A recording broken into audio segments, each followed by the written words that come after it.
Beleza, então seguindo na nossa jornada do estudo CPC 12, nós vamos estudar agora reta final, né? Mais alguns minutinhos de maneira bem objetiva. Alguns pontos eu filtrei aqui, né, dos pontos mais importantes dessa parte mais final lá do CPC 12, ajuste a valor presente. De maneira geral, é saber esses detalhes teóricos. Mais além disso, não vai ser explorado, tá? Eu já trouxe só o filé aqui pra gente. Então, 2 pontos importantes aqui relacionados, né, aos passivos não contratuais. Né? Esses passivos não contratuais, eles são mais complexos, né, que os passivos contratuais. Né? Eles têm mais complexidade para fins de mensuração, né? Aqui baseado, né, no que nós estamos estudando, a valor presente. Então tem mais uma incerteza, por quê? Porque eles não estão lá suportados num contrato. Tá? E daí o CPC 12 ele fala, olha, os fluxos, né, tem mais incerteza, expectativa, né, do que realmente vai entrar, vai sair ali conforme o caso. Então é bem mais subjetivo nesse contexto. Tá? Mas o primeiro ponto, né, é que você precisa saber que o desconto a valor presente ele é requerido tanto para os passivos contratuais, os passivos, né, decorrentes aí de um contrato, como os não contratuais. Tá? O examinador vai falar que os não contratuais, porque é mais complexo, não sei o que, não dá para ajustar valor presente. Tá? Dá sim, perfeito? Então esse é o primeiro ponto aqui. Segundo ponto, a taxa de desconto necessariamente deve considerar o risco de crédito da entidade. Então a taxa de desconto necessariamente, como ele é mais complexo, não está suportado, né, num contrato, ele tem um maior risco, mais risco. Então a taxa de desconto, ela necessariamente deve considerar esse risco de crédito da entidade. Tá? Como isso é cobrado em prova? Tipo essa questão. Ó. O desconto a valor presente é requerido no caso de passivos contratuais, devendo a taxa de desconto considerar o risco de crédito da entidade. Quanto aos passivos não contratuais, não ocorre a apuração do valor presente, apesar do seu registro como provisões futuras. Olha que questão linda. Bonito, né, cara? Só que tá errado.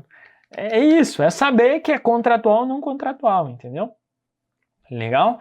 Basicamente é isso aí, já foi cobrado em prova esse contexto aí.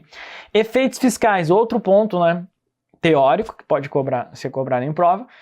Resumindo, desse ponto, é só você saber que para fins de desconto, o valor presente de ativos e passivos, a taxa a ser aplicada não deve ser líquida de efeitos fiscais, e sim antes dos impostos. Tá bom? Beleza! E aí as diferenças, né, entre temporais, aí nós temos um tratamento, né, no CPC 32. Tá? Diferenças temporais entre a base contábil e a base fiscal. Diferenças entre a base contábil, o que diz a legislação, as normas contábeis, e o que tem lá, o que diz a legislação fiscal. Então essas diferenças, e aí é o porquê, né, que é bem complicadinho esse CPC 32, é justamente isso, né, porque nós temos que seguir a contabilidade, só que tem um regramento fiscal. Então essas diferenças entre contabilidade e fiscal é que surgem, né, os ativos fiscais diferidos, passivos fiscais diferidos. Tá? Então, ativos fiscais diferidos e passivos fiscais diferidos. Então, essas diferenças, né, temporárias entre o que diz a regra contábil e o que diz lá a legislação fiscal, de maneira grosso modo, né, falando, são tratados no CPC 32. Para fins aqui do CPC 12, é só se ligar que para fins de desconto a valor presente de ativos e passivos, a taxa a ser aplicada não deve ser líquida de efeitos fiscais. A taxa a ser aplicada não deve ser líquida de efeitos fiscais. E sim antes dos impostos. Mas vai ter situação aí que vai ter a legislação fiscal lá que não pode, não sei o que é. Essas diferenças são tratadas em pronunciamento específico. Aí ele vai trazer essa orientação aí, tá? Do imposto de renda e contribuição social diferido aí. os ativos e passivos fiscais diferidos. Fechou? Legal. Então, só saber que não deve ser líquido efeitos contábeis fiscais, e sim antes dos impostos. O examinador vai falar que a taxa a ser aplicada deve ser líquidos efeitos fiscais, considerando, e ainda vai te enrolar aí falando que alguma coisa, né, dos tributos, dos ativos, enfim, isso aí, considerando um regramento específico. Cara, é só saber que a taxa não deve ser líquida de efeitos fiscais. É isso que importa aqui, tá? O examinador vai tirar esse não e já é. Não é tão improvável, né? Porque é um detalhe bem detalhado aqui, detalhe do detalhe.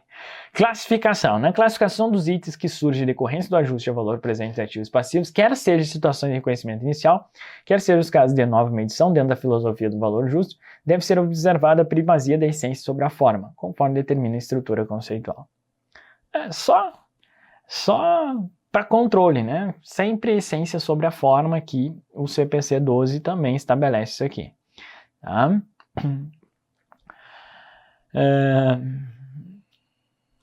Beleza.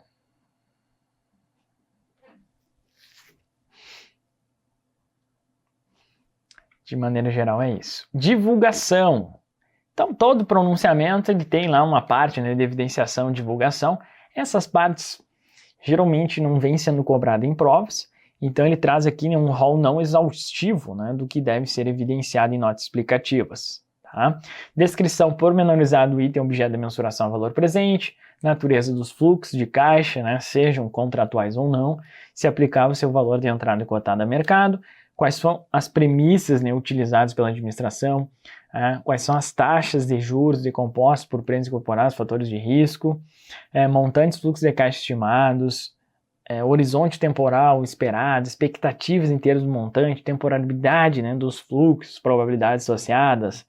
Então é bem criterioso, né, o que deve ser divulgado aqui. Pormenorizada do item objeto da mensuração. Modelos utilizados para cálculo dos riscos, inputs dos modelos, descrição do método de alocação de descontos, procedimento adotado para acomodar as mudanças das premissas, propósito da mensuração a valor presente, outras informações consideradas relevantes. Então, deixou aberto. Então, dificilmente, né, isso aqui vai ser cobrado em prova. Por exemplo, entre o que deve ser evidenciado nos termos do CPC 12 está o propósito da mensuração a valor presente, se para conhecimento inicial, nova medição e motivação da administração para levar a efeito ao procedimento. Cara, isso aí não vem sendo cobrado, é bem desarrazoado, né? Quando cai critério de divulgação, você raciocina com o pronunciamento e aí pensa, cara, ele faz valor futuro, valor presente, a diferença precisa da taxa. Cara, faz sentido que o usuário saiba o propósito da mensuração, né, qual é a ideia, qual foi a motivação para levar. Cara, é razoável. Geralmente você mata sim, mas são questões muito poucas, né, questões que entram nesse mérito aí. Beleza? Então é isso, pessoal, que a gente fechou aqui, né, a parte teórica do CPC 12, ajuste a valor presente. E na sequência nós vamos resolver algumas questões aí para fixar os conhecimentos. Forte abraço, bons estudos, a gente se fala aí na sequência, na resolução de questões. Valeu!